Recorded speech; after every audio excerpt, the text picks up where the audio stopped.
కుమ్మరవనపల్లి ప్రాథమిక పాఠశాల కదిరి మండలం 4వ తరగతి విద్యార్థుల చేత తెలివైన దుప్పి నాటక ప్రదర్శన చేయబడును. అడవిలో దుప్పిగా జన్మించిన నాకు అడవిలో చెట్ల పళ్ళంటే చాలా ఇష్టం.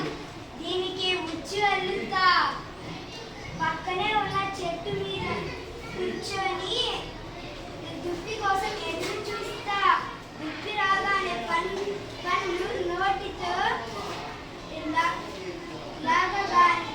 నోటితో తీసుకోగానే తాడు లాగుతా. అప్పుడు దుప్పి వచ్చి ఉచ్చులో పడుతుంది.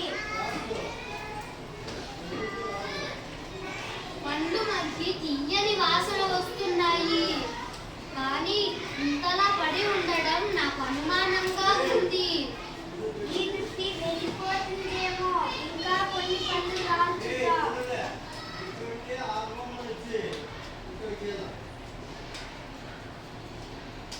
దుప్పి పళ్ళని తిని వచ్చి ఉచ్చులో చిక్కుతుంది. ఇదేంటి, ఎవరో చెట్టు నుంచి రాలితే సూటిగా పడతాయి, కానీ ఎవరో రాల్చినట్లు పడవుగా అని. చెట్టు చెట్టు నీ అలవాటు మార్చుకున్నావా?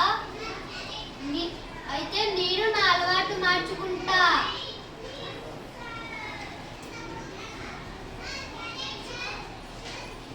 ఈ రోజు తప్పించుకుంటే తప్పించుకున్నావు, రేపు నిన్ను వదలను.